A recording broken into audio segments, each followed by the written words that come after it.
90 minutes with mathematical.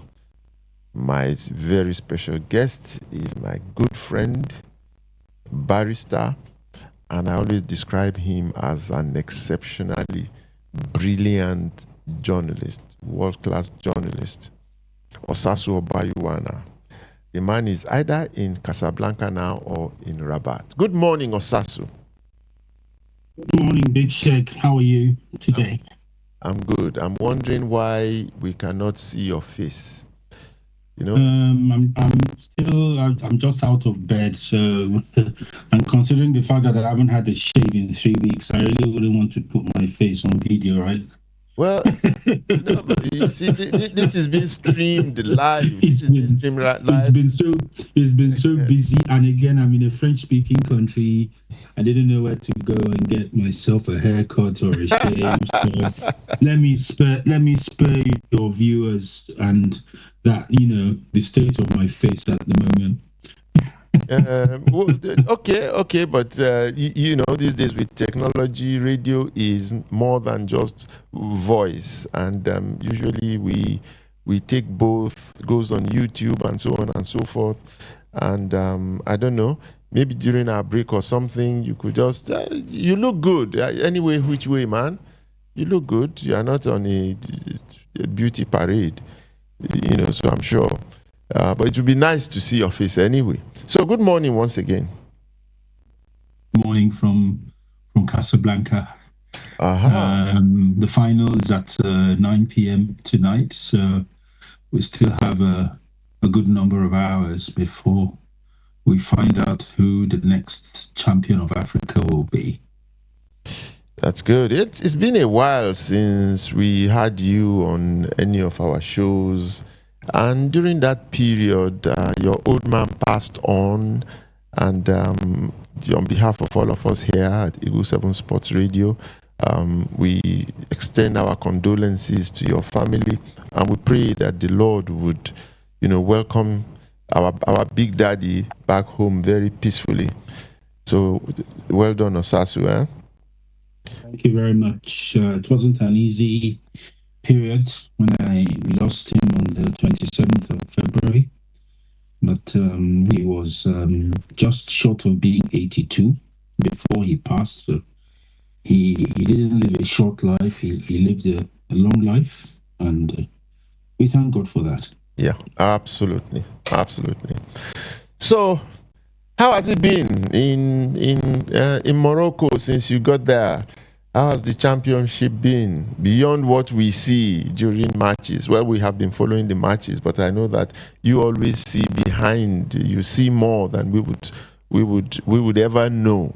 So, how has it been generally, the WAFCON championship?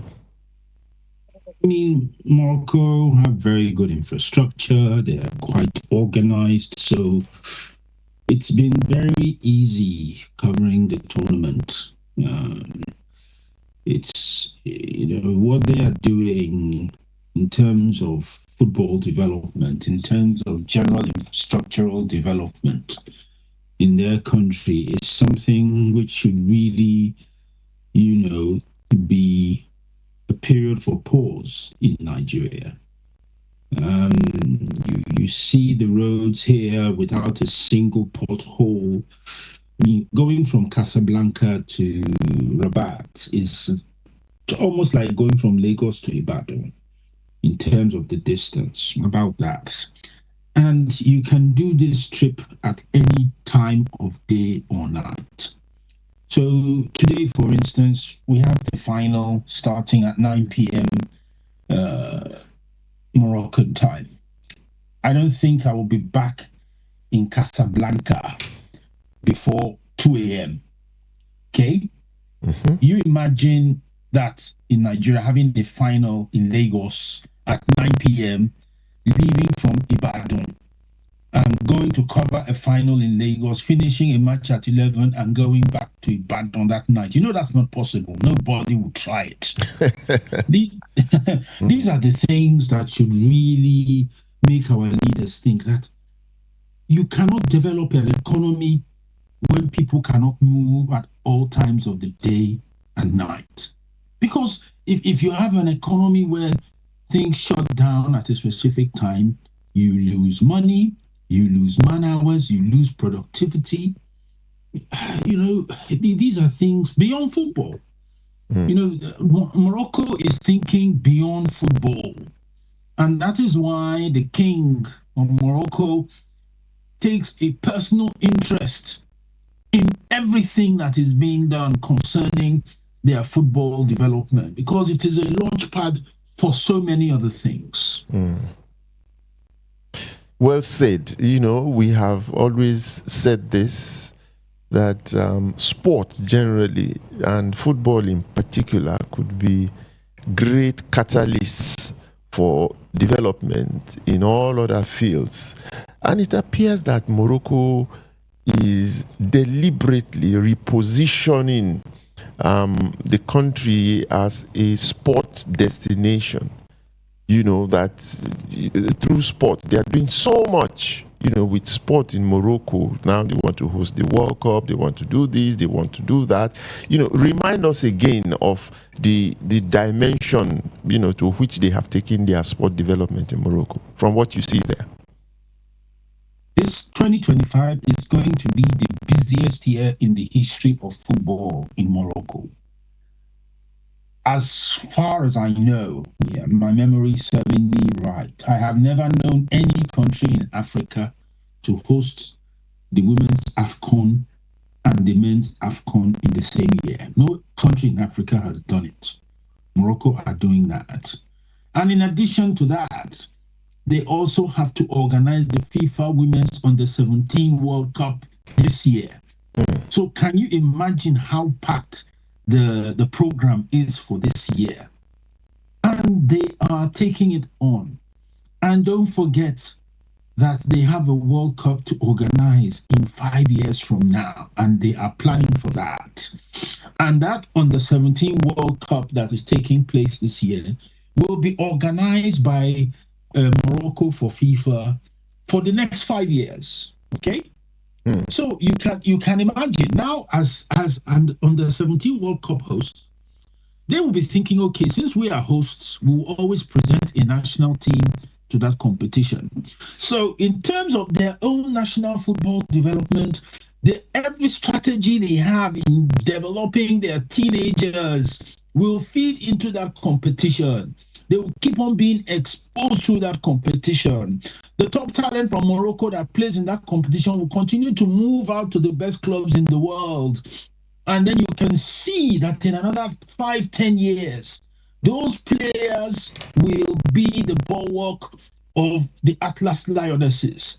And if they are able to get their best talent playing for the best clubs in the world, don't be surprised in another decade or 15 years, Morocco will be competing as a real contender for the Women's World Cup. They are very, very deliberate about what they are doing.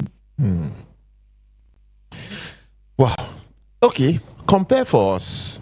You're a veteran at covering all of these competitions. And, AFCON, WAFCON, just compare the two.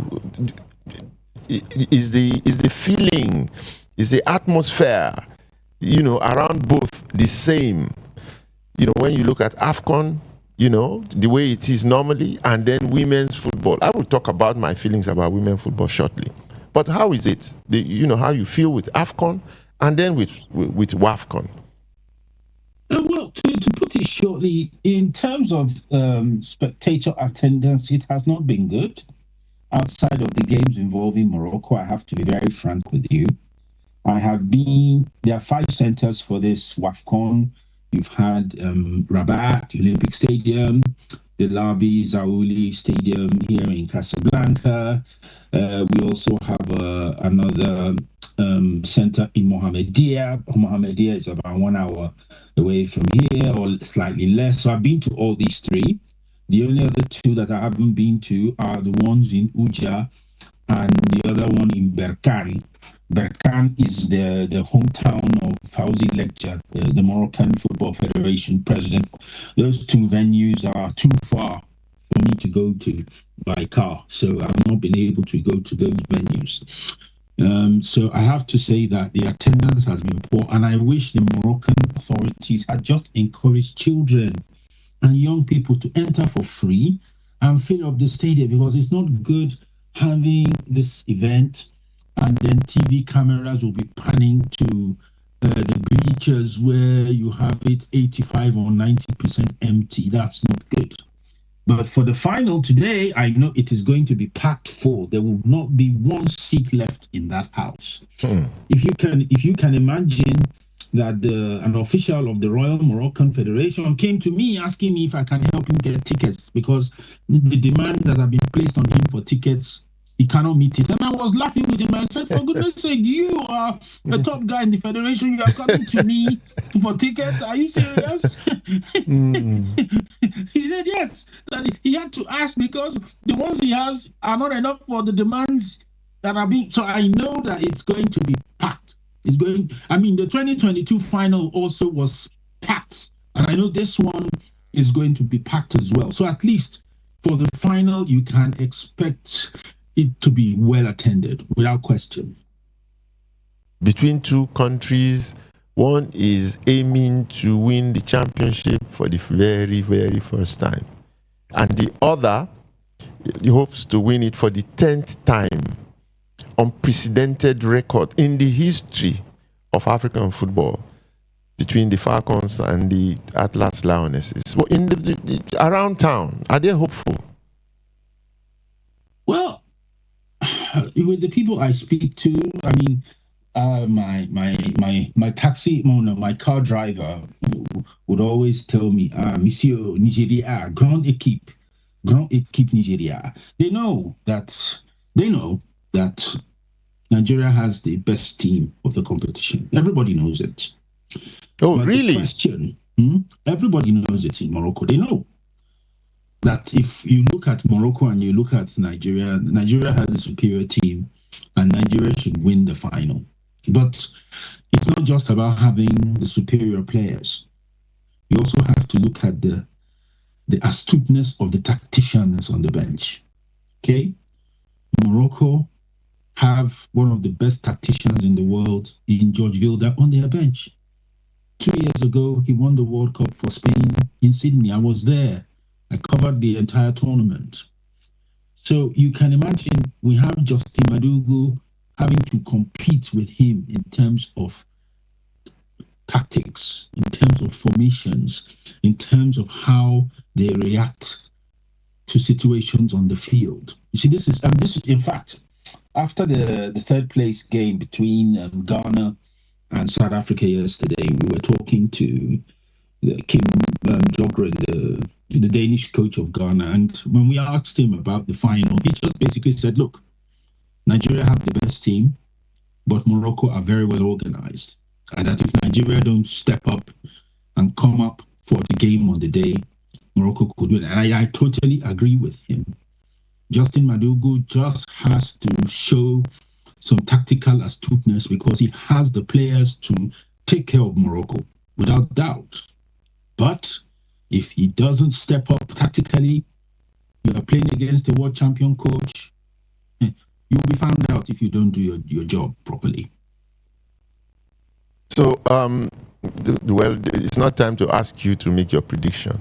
But from the way you sound, it is as if you think the Moroccans will have the upper hand with, I don't know the size of the stadium, the capacity and the number of people that will be supporting the Moroccans and the few people that will be supporting the Nigerians. But we have in that team very, very experienced players, the Nigerian team. I totally agree with you. No. In terms of the players, Nigeria have the best players in the competition. Nobody can dispute this. This is not the issue.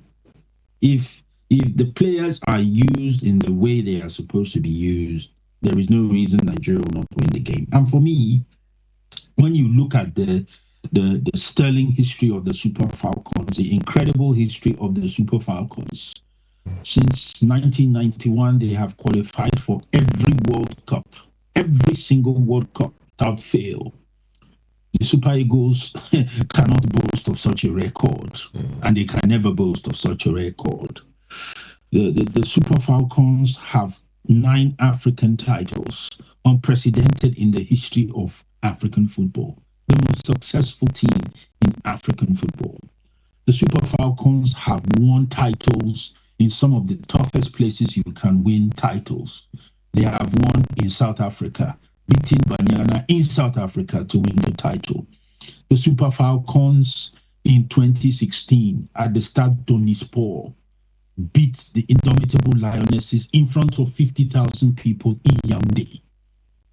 The Super Falcons have won the WAFCON in Ghana. So they have the pedigree. There is institutional pedigree there. So for me, playing in front of Morocco is not a big issue for me. They have the pedigree to deliver, and Africa know that for the Super Falcons, it doesn't matter whether they play home or away, they can win anywhere.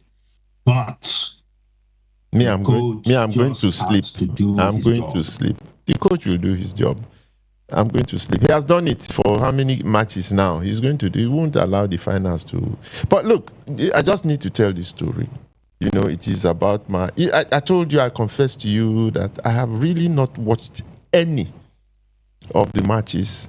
Well, I watch reviews of them, highlights of them, but not to sit down and watch everything.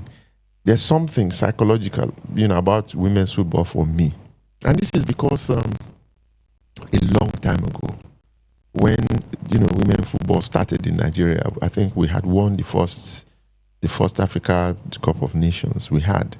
And my friend, Sam Okpodu, was coach of Virginia Tech, was the women's coach. Yeah, he was of Virginia Tech. And, I went to watch this training session at the National Stadium in Lagos. And I saw this girl playing in the camp of the Super Eagles. She was better than any young boy at 17 at that age. It was unbelievable. And she was in the national team of Nigeria, under 17. That night, I got in touch with Sam Okpodu and I said, look, we have found one of the best players ever in women's football. And then we started investigating her, got her profile, did this, did that. She was going to move immediately to Virginia Tech to go and study, to be under his watch and all that, playing the national team. I told them in the national team about her, and wow, it was so much noise about this girl. I went to watch her a second time. I actually invited her to my office. And when she walked into my office, I heard her voice, and then I just felt, no, something is wrong. Anyway, the long and short of it is that the girl was actually half girl, half boy. Iyabo Abade at that time, if you remember her. I remember. I remember very well. I was devastated. Because after all of the, everything we did and all of that, the girl turns out to be a boy. And I think she was a hermaphrodite. So yes, she was both, and she had to now choose. It's a very, very difficult thing for a human being to go through something like that, because when you are a genetical exception to the rule, people don't understand the physical issues that you are dealing with, you are managing. And she had to take a decision to become a full he.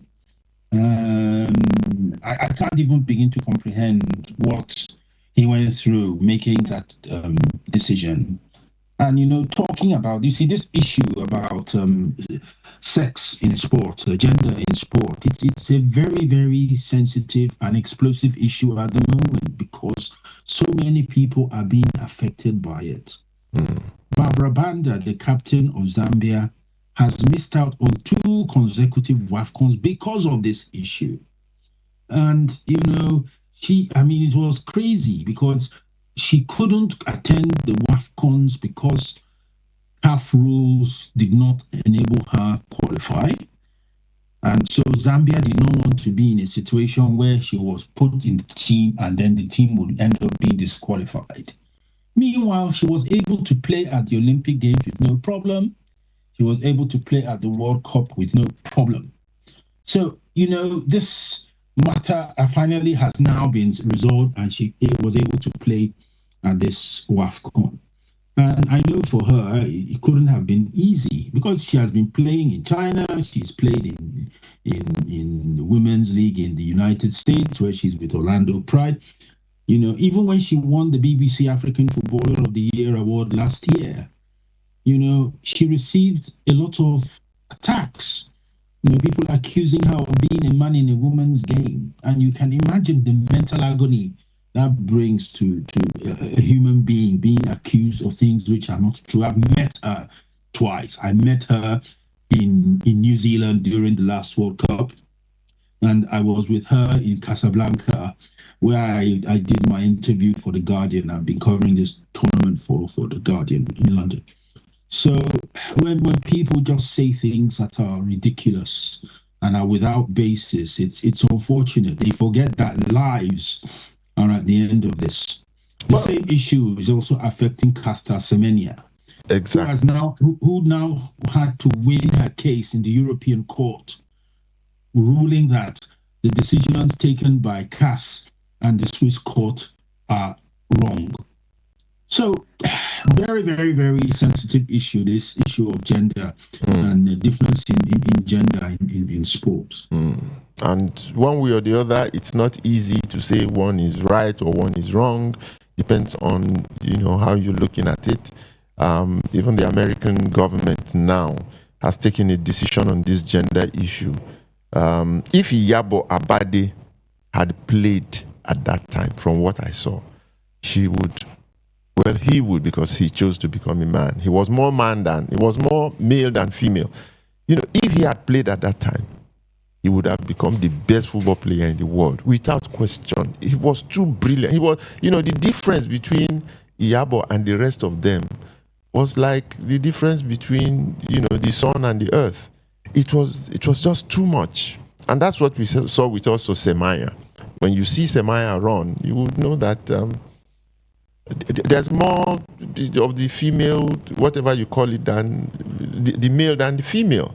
And under such circumstances, it's different with every human. So what do? You either make it pure, or you manage the impurity that is in these gender considerations. Anyway, that's just by the way. Okay. Yeah, okay, yeah, go on. Yeah, I just wanted to say my feeling on this issue is that sport needs to educate itself about the fact that human beings are all created they are genetically unique. Okay, so it is not the fault of any female who happens to have preponderance of male chromosomes or DNA. These are things that we have to understand and needs to be managed in a way that recognizes the humanity of these people. Because we can't begin to understand what they go through when they are being slaughtered in the media, they are being accused of cheating. I'm not saying, look, the issue of changing of gender, sex change, that's a different matter. I'm not even going into that one. What of the unfairness of competition? The unfairness in competition. But the issue of women having natural issues in or natural things in their body are now being seen as not female because of that. No, that's not correct. I wouldn't support them being treated unfairly for that reason. Okay. Well, if you've been listening to us, this is Eagle 7 Sports Radio. My guest is Osasu Obayiuwana. I hope in the second half we'll be able to see your face. But Azizat Oshoala, I was told last night, after I had written my editorial, which is in several newspapers this morning, that she actually has not retired from the national team of Nigeria. What do you know? What do you know about that? That's correct. The rumor came out, and is it rumor or report? I saw the report. I talked to the report had no basis, basically. I could say some things, but I just don't want to hurt certain people and colleagues who should know better, because there is a certain colleague, a very senior colleague, who took on this story, and he didn't even bother to cross-check with her or to check from the official handles of the team to see if this was true or not. So, but I don't want to mention him. I don't want to air him. He could have done better by just doing some simple checks, because Ashishat has not been playing well for the national team for quite a bit, and she's very sensitive to this matter. I mean, an executive committee member of the federation who knows her very well told me they were in conversation and she was in tears over it. Ashishat has not been my favorite person personally because of certain things she said to me in the past, but that has nothing to do with the fact that she has been African Player of the Year 6 times. She has played for the best clubs in the world. She has won, be respected, and to live in the way that she wants to live. It's as simple as that, really. Oh, so she's being forced to live by some people deliberately. Well, I think that is what she is feeling. But as far as she's concerned, she has not retired. She has not made any statement that she has retired. So she is still available to play for the Super Falcons. But my take, because I was discussing this issue with Colin Udo, who knows Ashishat well. And I told him, I said, look, she's not the player that she was with Barcelona at BFC, although she has been playing at BFC and she has been doing fairly well there, but she's not the same player when she comes to the national team. So the question is she still needed in the national team? My personal opinion is that the coach shouldn't have brought her to this tournament at all. And that him not bringing Monday Gift, who plays for the Washington Spirit, a younger player, a very explosive player, striker, who could have brought so much to this team, was not brought.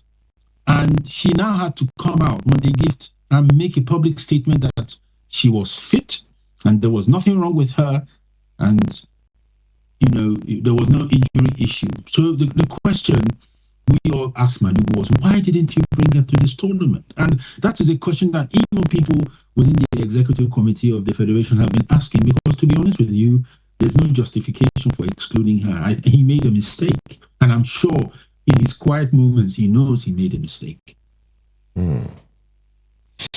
Okay, Eagle 7 Sports Radio. The championship has been full of dramatic periods, particularly with penalty kicks. Several of these matches have ended, through the penalty kicks at the end of it. I asked you at the start what your impression is about the championship generally. Okay, now the matches, the standard of play, and so on and so forth. What are your thoughts on this? If I'm to be brutally honest, I think the quality of football has not been great. I think we need to see an elevation in the quality of competition. That's just my personal opinion. When I look at Nigeria, the gap between Nigeria in terms of ability and talent is so far from the rest in this competition, so far. And Nigeria is not even ready to globally compete. Not because we don't have the talent, but because we are not preparing the team in a professional way that it should. See, the way Morocco is going, if Nigeria had been going the way Morocco is going now, if we had been doing that, I mean, Morocco in the last 2, 3, 4 years have hired the best coaches in the world to manage the national team, the best. Reynald Pedros, who managed the team before George Wilder, was the winner of the UEFA Champions League with Lyon, and they brought him to manage the team. After the final in 22, they felt they were not satisfied with him, and the contract ended. And when Wilder had his issues with Spain after the World Cup in Australia, they hired him. So you can see, for me, this is a signal of intent from Morocco that they want their women's team to be the best in Africa. And the way they are going, in another 5 years, they may even win the tournament tonight. But even if they win the tournament today, it makes them champions of Africa. But still, Nigeria is still the most dominant team, still the most dominant player in African women's football. But if they continue the way they are now, in another 5-10 years, I see them becoming real contenders at the Women's World Cup, because you can see the trajectory of development right from the youth level, like we discussed, why they are hosting the under-17 women, how their national football development for women will feed into that competition, how it will create a generation of professionals, top professionals that will play in other parts of the world, that will now be the resource base of the Atlas Lions in the next 5, 10, 15 years. They are very deliberate in their strategy. But when we now talk about Nigeria, what are we doing? What are we doing to develop our teams? What are we doing to develop our players? Where is the strategy for this? You know, I'm hearing you again. Just listening to you now, it's like how you were sounding 5 years ago. The same way you were sounding 10 years ago. The same way you were sounding. You've been saying the same thing over and over again. But yet, we are making progress, are we not? What progress are we making? Look, Nigeria have been the dominant side in African football for about 30 years. 30 years. So for us, being champion of Africa should not be the ultimate anymore. The ultimate for Nigeria should become world champions. Yeah. And other people in other parts of the world can see that Nigeria can be world champions if we are organized, if we are professional in how we manage the affairs of the national team. For God's sake, players are being owed allowances since 2021, Big Shag. These players have gotten so frustrated. Now FIFPro is now acting on their behalf to sue the NFF to get these monies. Why should things come to this extent? Why? I have been here for over 3 weeks. And obviously, because of where I am now in this business, I have access to people at the top. I spent time with the president of the federation. I've spent time talking to the general secretary of the federation. And I tell them, I say, look, you cannot do this with these women. You have to respect the fact that they are representing the country, and you should pay them when you are due to pay them, without any story, without any excuse. To be very honest with you, I commend these women that despite their grievances, they have focused on getting themselves to this final and to win this trophy. They refuse to allow their issue, but they are not happy with the federation. They are not happy. They are just managing their emotions and focusing on achieving the trophy so that they don't get themselves distracted. But they are not happy. And from conversations you will have with the captain, Rashida Tajibade, even during press conferences, you can see it. She'll keep on saying, look, that winning the 10th title should be a platform to ensure that certain things that are going wrong in the national team are put right. I mean, you have played this game. You have captained the national team yourself. You know what it is to go to camp in those days, and you guys will be having issues with officials over money. And people like my dear senior Adoki Amesimaka will now come out and tell officials that what kind of nonsense is this? You know it better than me. It's sad that for the last 50 years we are still talking about this. We haven't changed, eh? But you know we haven't changed. Why are you saying we're asking me like you don't know? You know very well we have not changed. And if we don't change, how can our outcomes change? How can it? Well, my guest is Osasu Obayiuwana. He's out there in Casablanca. He'll be heading to Rabat very soon to watch that historic match between the Atlas Lionesses of Morocco and the Falcons of Nigeria. And we've been having this wonderful conversation with him. We'll be going on a short break. When we come back, We'll take on other issues, and of course, you'll be able to call us and add your voice to the conversation. Once again, take down the numbers: 0700 2255 1037, 081 27 82 8497. Eagle 7 Sports Radio. Join us after the break. Preparations are in top gear for Night of Tribute for 5 Nigerian sports heroes that died in 2025. 4 of them are Air Peace ambassadors.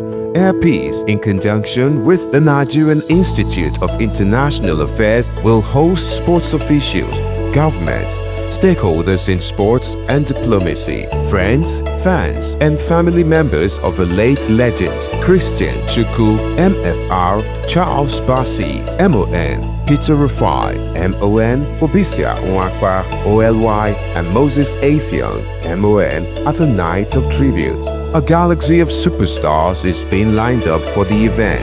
Pastor Itwa Igodalo of Trinity House will lead with a divine message from the throne of grace. Gospel stars all, including singer and lyricist Yinka Davis, international soprano singer Ifunanya Anekwe, Velvety Kruna, Dancia Ngozi, and others, will take the congregation on a celestial journey in songs through the evening as angels triumphantly welcome home messengers on completion of their earthly missions. Selected guests will pay special tributes in between the place in the auditorium of the Nigerian Institute of International Affairs and the Air Peace funded NIIA Sports Diplomacy Wall of Fame on Osasu Obayiuwana Street, Victoria Island, Lagos from 6 p.m. to 9 p.m. For more information on the event, attendance, and tributes, please call the following people: Peter on 0909 5566003 or Merlin on 0807 293 8288. Yes, Eagle 7 Sports Radio, 90 minutes with mathematical. Osasu Obayiuwana, all the way from Casablanca. Welcome again. We don't see your face now. I thought that you would be, beards would be all over the place and all that, but you're looking good, old man. Only say age don't they catch up with you small too. Young shall grow, don't you know? Yeah. So, well, you are free to call us now on those numbers, and yes, Osasu is here to take your calls. That promo there about the Night of Tributes, we have a caller. Let's take this. Hello, good morning. Hello, good morning, Shaggy. Yes, how are you? Who is this? Thank God. I'm welcoming our guest this morning. Yes, what's your name, sir? My name is Reverend Mike Shoyemi. Okay, the Reverend Shoyemi. Mr. Volleyball. Mr. Volleyball. Okay, go ahead, sir. I want us to consider one thing. The genesis of our nation, Nigeria. You see, here in Nigeria, we always politicize anything possible. There is no program that is not politicized. And in the area of sports, our leaders, we have never seen it to be a profitable and healthy, project. Nobody, none of them is ready to invest heavily in sports. Consider what is going on with the tackle now. They struggle to qualify for final. Look at, they are not motivated very well. It has been like that for years. Go back to 1975, Ghana Nigeria Games. Instead of giving the athletes that are playing our last games over there, they make sure that until we return to National Stadium, we were not given our allowances and other things. And I don't know when we are going to change. Even formation of NFS, as we're talking about, have we been putting the right head in the right hole? The issue here is that who is going to bear the fact? Who will talk to the head of our leaders? Even those of us are the spiritual, departments. All our GOs, how many of us have interest in sports development in this part of the world? We need to talk to ourselves. Thank God for Eagle Sports Radio. It was God that inspired you to establish this radio. And God will continue to strengthen you and make sure that until we right the wrong in this country, the Lord God will help us. Thank you. My prayer is that Falcon will emerge winner today. The analysis I had from our guests is very clear. If we consider the type of motivation Moroccans the government are giving to their players, yes, one should just agree that they are going to win. But it is very clear that we have supernatural power. Players, those who are having, and I wish them the best of the Lord, because we cannot rule out war in this situation. God of soccer will support us, and our daughters will emerge winner today in the mighty name of Jesus. Thank you very much. Thank you, sir. Osasu, we are reverting to prayers. And actually, I was thinking, Osasu, that maybe next week, Saturday, my conversation should now go spiritual.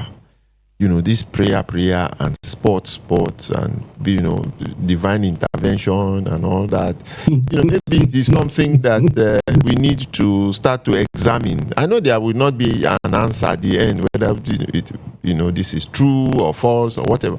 But just for academic purposes, maybe we need to just look at religion and sport.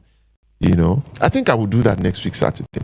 However, back to our conversation. You surprised me in a way because you are going to be in town. You're going to be in the country. Keep on talking. I just need to switch off this alarm so it doesn't keep on disturbing. Okay. Yes.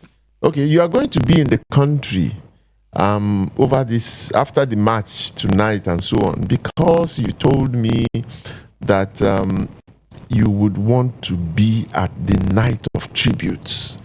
And I saw the seriousness in your voice, the passion with which you said the things you wanted to say. You told me a little about your relationships with Chukwu and Rufai and so on. So the night of tributes is on Monday. So I give you your own opportunity here now for a few minutes to just tell us your thoughts about it and so on. Christian Chukwu is a gentleman. He was, for somebody who was so famous and so accomplished as a football player, he was one of the most approachable human beings you can meet. I met him for the first time because I did my law degree at the University of Nigeria in Enugu. So I met him when he was coaching Assessor Warriors, which was, I think, in the 3rd division at that time. And that is when I got to know him. And as I said, very gentlemanly human being. You would think that for somebody of his stature, you cannot even go near him and talk to him. But Chairman was never like that. And all through the years, why he eventually came to coach the national team again, when he went to the AFCON with the team in 2004. Obviously, my professional responsibilities kept me in touch with him. One of the sad things I wish I wouldn't have to say is that some years ago, I had discussed with people at Supersport that we needed to start to document the achievements of our legends in Nigeria. And the head of Supersport at that time, he agreed with my plan. And we started to film. And we started filming Christian Chukwu. We went to his house in Enugu. We flew from Lagos. We went to his country home. We filmed there. We filmed in his mother's house within Enugu. We went and filmed him on the pitch. I mean, all this footage is with Super Sport. I really hope they still have it, because now that he has passed away, those interviews are gold. There are things that can be referred to in 20, 30 years from now about him, about his life. We talked to his mom, I think, in his house, in where he grew up. We have all those interviews. So, Super Sport Nigeria, please, I hope you still have these things in your archive, because now that material is something that needs to be preserved for eternity. That's just I wanted to say. Then Mayana Dodo, another gentleman, another nice guy. I met him one-on-one for the first time in the late 80s, when Nigeria came to play, I think it was Algeria, in the Olympic qualifiers in Enugu, I think. And as at that time, Dodo used to share his room with Samuel Okwaraji. They were roommates in the national team. That's another gentleman as well, Samuel. And I was in the stadium in Surulere on August 12th, 1989, when he passed on. It's something I will never forget in my life, what happened that day. To hear, I mean, I last saw Dodo, I think, a year and a half ago, or maybe a bit later, and he was with Samson Siasa. We met at the first at 4 Points, Sheraton 4 Points. They were together, and I was there, and we all met, and we were just talking generally about why don't footballers manage their resources well. And then he started telling me, look, you have to understand that footballers only know about football, most of them, and a lot of them don't have good advice, and they are misled. So we were just having this really good conversation. To hear that, you know, he was not well and that he has passed on at the age of just over 60. I mean, it's so sad. You know, I mean, he was a great goalkeeper, one of the great goalkeepers of Africa. You are talking of him, you talk of Antoine Bell. Antoine Bell was a good friend of his, good friend. And, you know, at the 88 AFCON in Morocco, they were big rivals at that competition, you know, and despite that, they grew into a friendship. And I know a couple of years ago, Rufai went to Cameroon and spent time with Antoine Bell, and, you know, they had a really nice time. And it just tells you how football brings people together. When Joseph Antoine Bell heard that he died, he was so upset. You know, he couldn't believe that he had passed on. So these are some of the memories I just thought I should share with you. Fantastic. You know, just reminds me now of my relationship with Thomas Nkono, the Cameroonian goalkeeper. You know, he actually came to Nigeria to visit me, came to my office, and we spent some good time together, you know, in those days, and so on and so forth. Yeah, you know, we are a fraternity, those of us who are in football.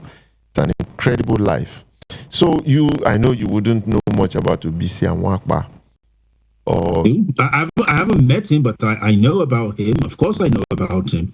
And I can never forget that when he was to fight Salmambi in his title fight, he couldn't make the weight, and he had to undergo a severe weight loss program before the fight, and that's how he lost. Depleted before that fight that he became mincemeat for Salmambi in the ring. That was sad, and it made me wonder who the hell were the trainers of Obisi Anwakpa at that time that they couldn't monitor his weight to make sure that he wouldn't have a problem at the weigh-in. So I've not met him, but I remember a lot about him. Fantastic. Well, this is Osasu Obayiuwana feeding us with all manner of content here this morning. CAF under Motsepe. If I don't ask you, people would flog me. They would flog me. So CAF under Motsepe. I'm not saying to compare with anything, but you know, we have come together through the era of the Cameroonian, Ayatu, then Ahmad, and now Motsepe. Yes. So CAF under Motsepe. Summarize for us. Okay, let me start from the good points with him. The good points with him is that as CAF president, Motsepe does not spend a dime of CAF's money on his presidential office. Everything Motsepe does is from his pocket.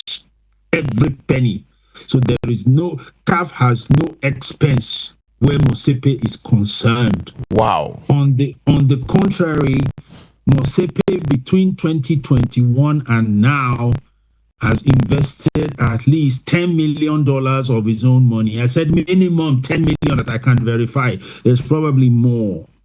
So Motsepe has not taken anything from the game financially. He puts money into CAF. I mean, $10 million he put in for an African schools program. That's his money from his foundation.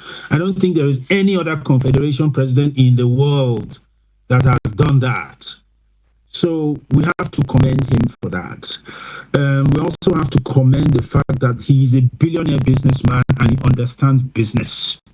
So when they are discussing the business affairs of the Confederation, you can't mess around with this guy.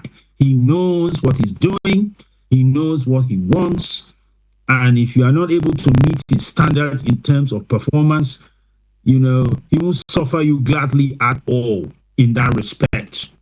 So, I mean, over this 3 weeks, CAF have been signing up a lot of new partners for the Confederation. So, and as I talk to you, CAF wants to do a $1 billion deal for sponsorship for 8 years. When Hayatu was there, they started this system of saying, look, we needed to get a guaranteed sponsor who would guarantee us $1 billion in revenue. But during Hayatu's time, it was $1 billion for 12 years, okay? Which was a good start. And now Motsepe has now gotten it to 8 years now. So that is increasing the annual income. I mean, if you divide 8 years by $1 billion, and that's the minimum they have to provide, it can be a lot more than that. So at least you can be sure the Confederation will be taking in every year about $150 million of revenue, something like that, maybe about 130 million, something like that a year. So that is a good achievement. He's tried to sort out the finances of the Confederation, which were a mess because of the things Ahmad did when he was there. So I have to give him his props on this for this part. Now, for the other part, I have to say, and I have said this to people in CAF at the highest level, that look, you're the president of the Confederation, you need to be seen, your staff need to see you. In 4 years, Motsepe has not spent 1 week at the headquarters of CAF. Motsepe will go to CAF, to Cairo. If he even spends 2 days, you are lucky. He doesn't sit. And he told us, or he told a group of senior South African journalists a couple of years ago that when he was approached to take this seat, they told him that CAF will not take more than 5% of his time. I just laughed and said, who the hell told you this? Because he now realizes that those who told him that were lying to him. You can't, CAF, being the leader of African football, is not a part-time job. It's not a part-time job because you have to manage a lot of things within the CAF ecosystem. So my criticism of him now is that he's leaving a lot of things to the General Secretary to manage. I mean, this General Secretary is the most powerful General Secretary in the history of CAF. During the time of Hayatu, Mustafa Fahmy, yes, he had his authority, but he knew that there were boundaries beyond which he could not cross with Hayatu. He couldn't even try. But with this current General Secretary, even executive committee members of CAF laugh with me in private that the General Secretary is the super president of CAF. They are the ones telling me this in our private conversation. So this tells you there are some issues, serious issues. And the General Secretary was investigated very recently. At the press conference Mosepe had with us just before the start of this tournament. He said, "Oh, the General Secretary has been vindicated. There's nothing wrong. Everything is fine. That a lot of the issues are interpersonal and there's a lot of gossip and stuff." I said, "Well, you need to talk to your staff, Mr. President, because I talked to the staff. I talked to the directors. I will not mention any name. And most of the staff in CAF who know me always joke with me that, please, in public, don't come to me, because the moment they see me with you, I'm in trouble. But in the ways we communicate, I know what they are feeling. And they are not happy with certain things being done in the administration. One of the big problems, which I can tell you, is that you have a serious influx of diaspora Africans coming into CAF, which, on the face of it, I have no problem with. I mean, I was born in England. I'm British, I'm Nigerian, so I'm the last person who can complain about diaspora Africans being involved in African institutions. But what I have an issue with is when they come in, you must respect those who have been there. You must respect the fact that African football has its own peculiarities. You must respect the fact that if you've not been within the African football system, there are a lot of things you don't understand, and you need to be educated about them so that you are able to take good decisions for the development of African football. I think in this regard, this is lacking in many respects, and this needs to change. Nigeria in CAF. Nigeria and CAF. Nigeria Yes. in CAF. Yes. What about Nigeria and CAF? Today, how influential are we in CAF? Well, that remains to be seen, because since we don't have an executive committee member anymore in the confederation, that remains to be seen. But I mean, it was interesting to see that Mosepe decided to bring back Amaju Pinnick as a special advisor. And it's also interesting that as a special advisor, Mosepe says that he will be allowed to participate in all executive committee meetings. He will be able to attend all executive committee meetings. The only thing he will not be able to do is to vote, obviously, because only executive committee members have the right to vote. But short of that, Amaju will have the right to be involved in their discussions and things. So you can't ignore that fact that if you are allowed to be in the room and you are allowed to discuss issues of African football with the executive committee members, you are going to have influence. It's inescapable. And clearly, after Amaju lost the executive committee seat, I mean, I know him well enough to know that he would not want to become an irrelevance within the African football system. So he leveraged his relationship with Mosepe and Gianni Infantino. And I guess the two of them must have had a conversation and said, look, we need to bring this guy back in somehow. So they've come to that agreement, and he is now back in as a presidential advisor of Mosepe. That's a personal thing. It's not about Nigeria now. That's a personal thing. Well, whether it is about Nigeria ultimately, that remains to be seen. See, depends on what he. I'm careful. I know. It depends on what he does with that position. About Amaju Pinnick, because people in Nigeria who have followed my commentary about Amaju Pinnick know what I think of him.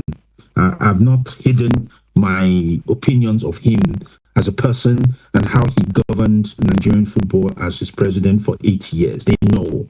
Okay. So I don't want to. Okay, let's leave that subject. Let's leave that subject. Now, Nigeria is has gone on a new direction for its sports development.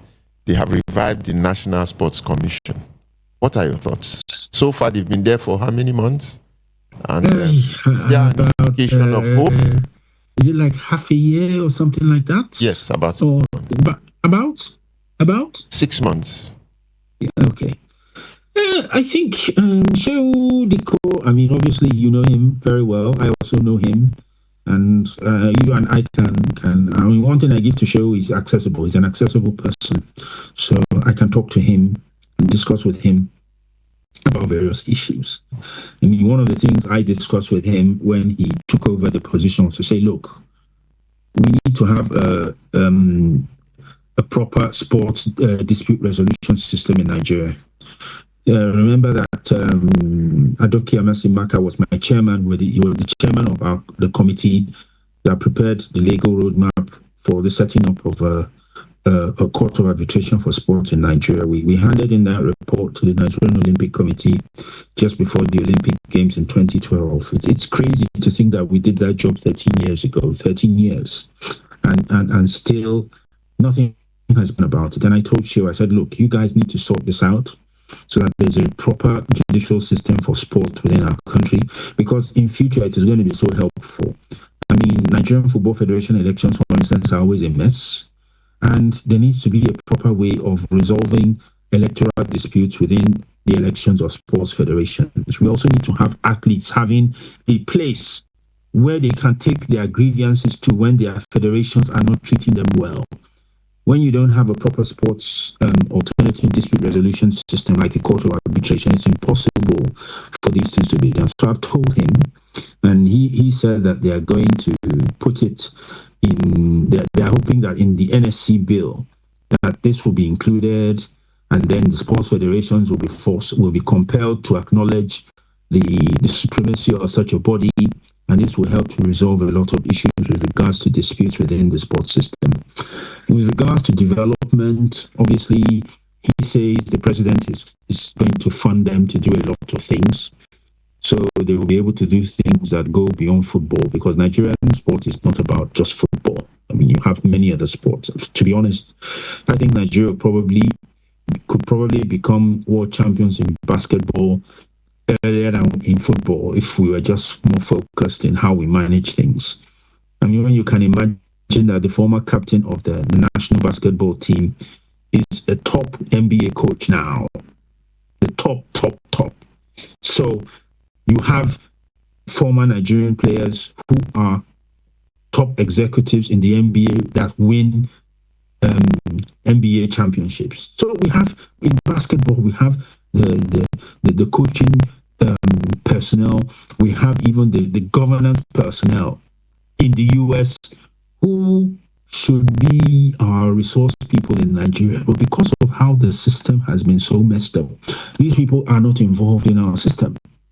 And it's sad that we are not doing enough. I hope that he will really look at changing a lot of things, generally. Our athletes, I mean, just look at Ofili now, who is going to leave Nigeria and represent Turkey.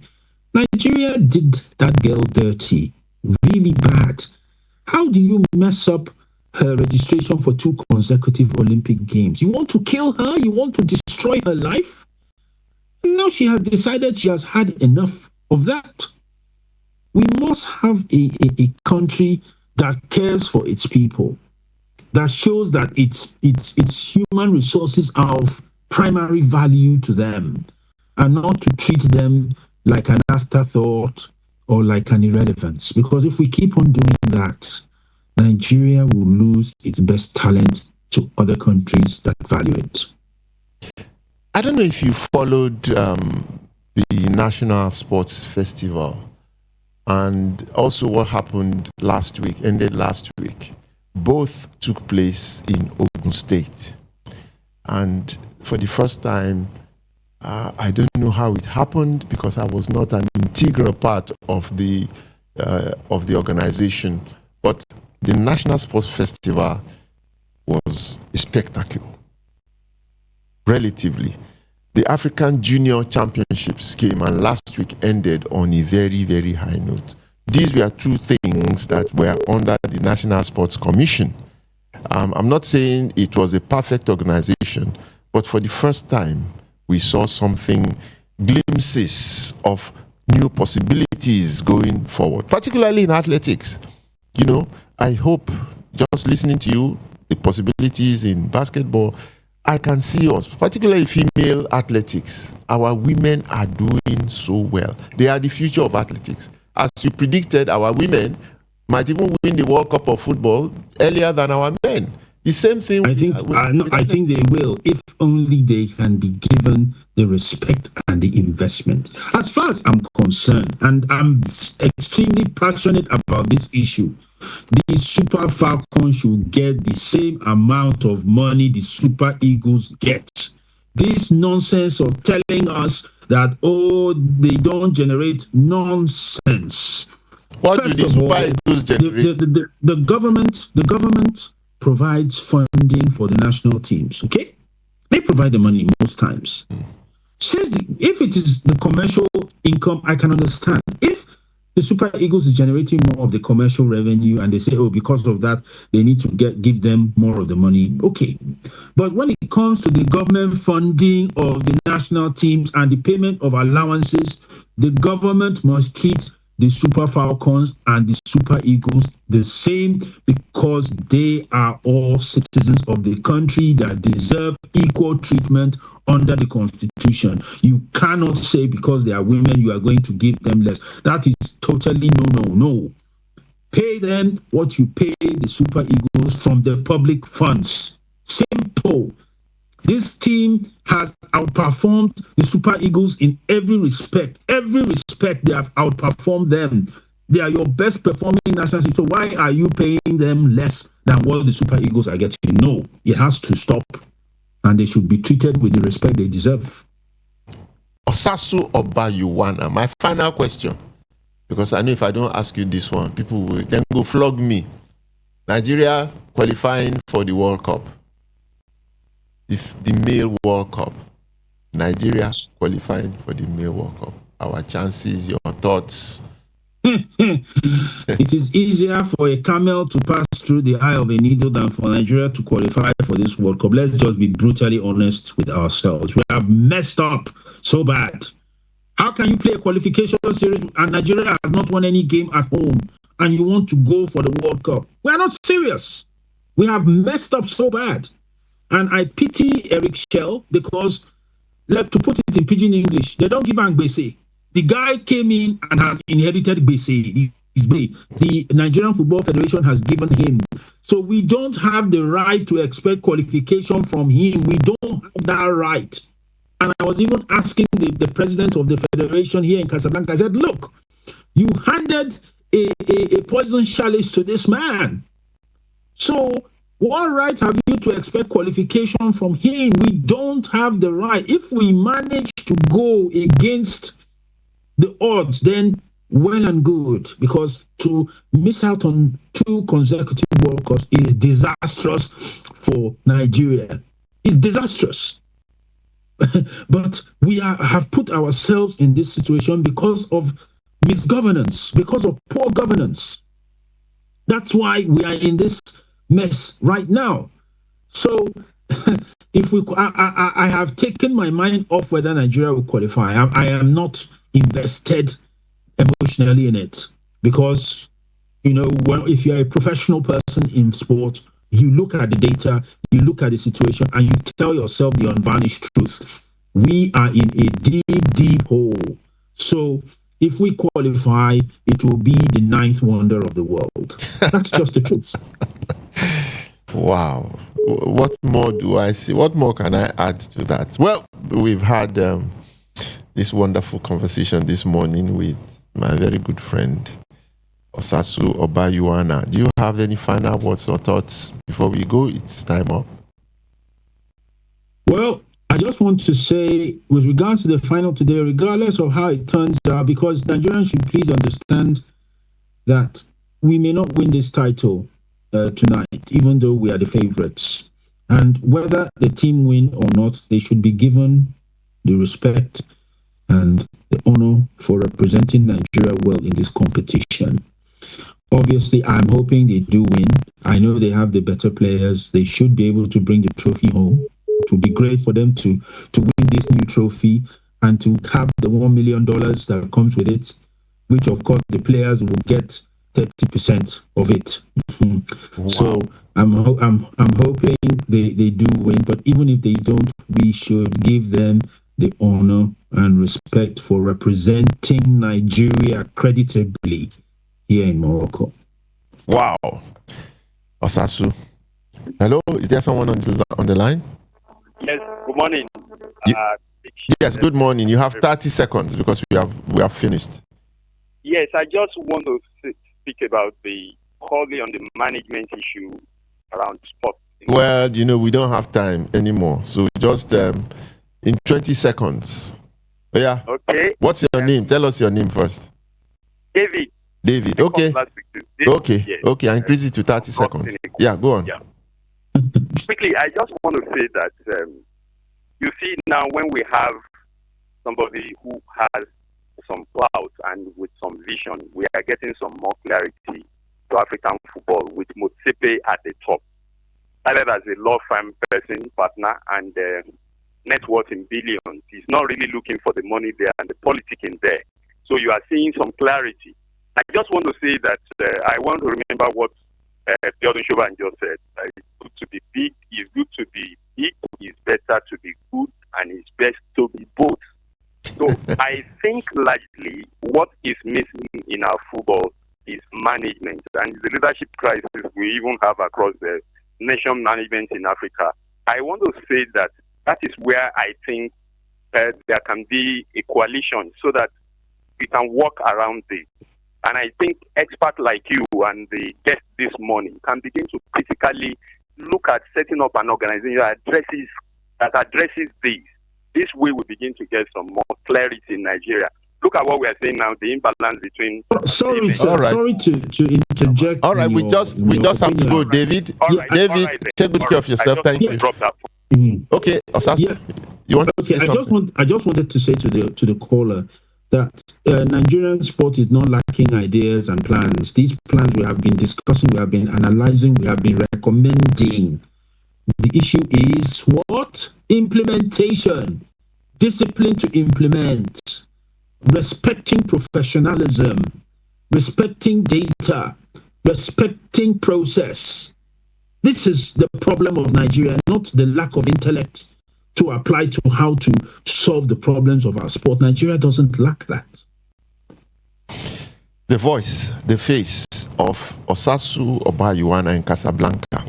Well, my own final words, I think the Falcons will win tonight. I believe they will win tonight, and I wish the girls the very best. But Osasu has been a terrific guest this morning. Thank you, Osasu. Enjoy your game this evening. And all of you listening to us around the world and watching us around the world, enjoy the game this evening. Join us again next week, Saturday, when I'm thinking that I should do this thing about religion and sports. I think I will do it. Bye for now.